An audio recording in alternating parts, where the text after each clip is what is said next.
part 3 of the AtGames Sega Genesis Plug and Play review. This is going to go over the first half of the not-so-great games that are included on this console. It's the built-in games that come with it. I'm going to warn you that they're not much fun. I did probably about 30 seconds or less on each of these game clips because there's not much to tell. I'm including them because they're part of they're part of the system. They're part of the set of the game. Some of them are kind of fun, but as you can see, most of them just aren't. So here we go. Here's the games. Alright, so the first game we have here is air hockey. You can play either with one person or two people. If you play one person, as you can see here, you play against the computer. It's a very slow game. Not much to it. It's air hockey. It's boring. It's not a lot of fun. It's probably much more fun watching paint dry. But the next game here is Black Sheep. Almost as entertaining. Maybe a little more so. You choose which sheep is going in the opposite direction, and you hit the arrow in that direction. Yeah, it's not a whole lot of fun. In fact, most of these games are not a lot of fun. They really should have just put in maybe some low-budget Genesis games or something instead of whatever these are. The next game is actually one of the better games in this list here. It's Bomber. It is a four-person Barman clone. It's a lot of fun, actually. It's probably the most fun you'll have out of these games in this list. So I had a lot of fun playing this little clip for you here.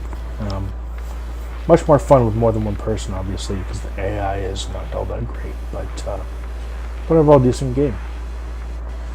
The next game in this list is Bottle Taps Race. Sounds riveting, doesn't it?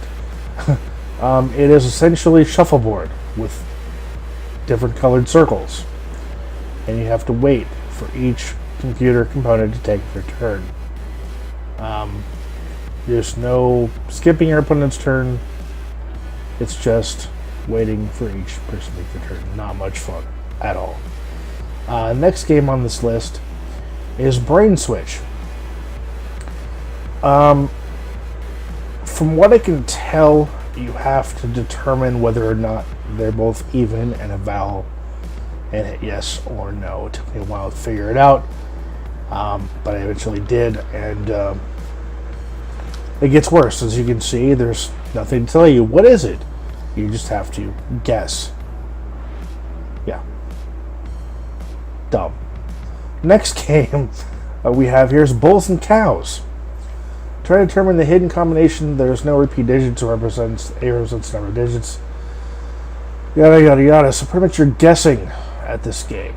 I really didn't get it. It's kind of like a guessing Sudoku as far as I can tell. Not much fun at all. Next game here is a little bit more fun than these last couple games I showed you. It's Cannon. This is a clone to the game Pocket Tanks, if you've ever played that, or maybe the Atari homebrew game Defend Your Castle. You take turns trying to hit each other. Depending on the wind, you may or may not hit each other. It's kind of fun. It's a very slow game, much better with two people rather than you versus the computer. But hey, it's alright. Next game here is Checker. This is Chinese checkers. You have a couple of different game variants there, but your standard Chinese checkers game here. Not much fun digitally. Much more fun actually playing the game. And as you can see here, you can't play more than one person, so not a lot of fun. Next game we have on this list is chess. a riveting game of digital chess. Now, who doesn't like chess? I like chess. And it's actually a surprisingly good game of chess. Much better than checker. It's pretty good for what it is. I actually enjoyed playing this little clip here of it. Not a bad chess game at all. Next game on the list here is Color Puzzle. I'm going to be honest, this is another game where I really didn't know what was going on too much. It doesn't really give you a whole lot of information. It just kind of is like, here, play this game, figure it out. But yeah, so there you have it. Color Puzzle. Not much to it. Not much fun. Next game on the list here is Cross the Road. This is a Frogger clone. This is actually a surprisingly okay game for a Frogger clone. Not bad at all, actually. Again, one of the better games on this list. There's not many of these games actually good. This being one of them.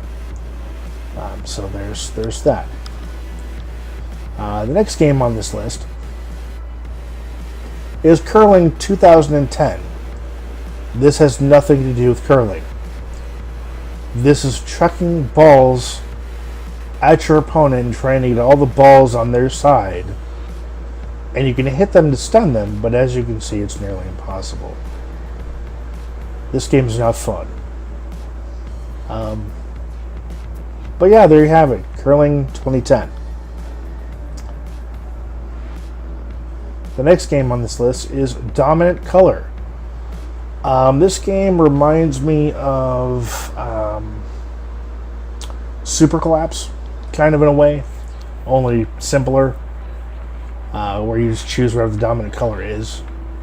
That's what it reminded me of when I started playing it, when I read what it was. But yeah, then it gets harder. It doesn't tell you what to look for. You just kind of guess. But it's no right game. And Fight or Lose. This is an interesting game. It is sorry about the blurry camera. It is a chess game where you have a knight and you try to take out the pawns. And if you don't have enough, if you can't get to a pawn or have any more moves to make, you lose the game. As you can see, I just lost. Next game here is Firefly Glow. This is a very boring rendition of Simon. You just select each bug in sequence, and that's the game.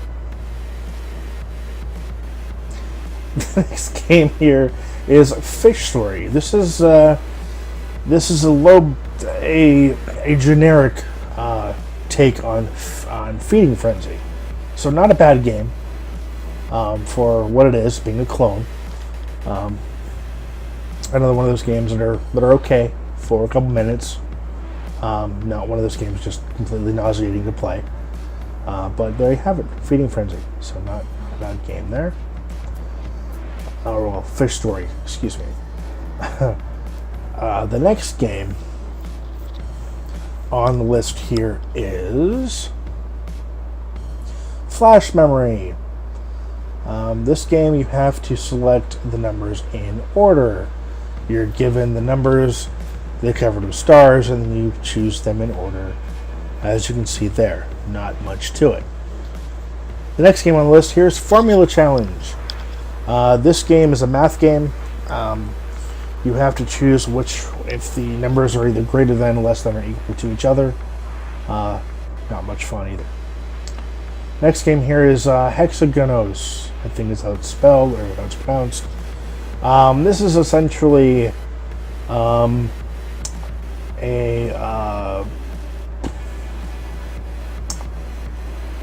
it's reversing. Essentially, it's reversing. You move each piece, and then if you move a piece next to the opposing piece, you get those pieces. Not much fun, but there you go. Jack's P. It's essentially It reminds me of the Beanstalk game from one of the Mario Party games. You just jump up the beanstalk. In this case, you jump up each platform, and that's about it. That was the list of the first 20 games that were included on the system of the not so great games. I'm not going to review any of them anymore, so if you want to review a video for each of those, no way. It's joking there. Yeah, they're not good games. If you buy the system, you're going to buy it for the games that are actually Genesis games. But I will be putting out the second video for the last half of the not so great games to conclude the AtGames Sega Genesis video review set in the next probably week or so. So be on the lookout for that.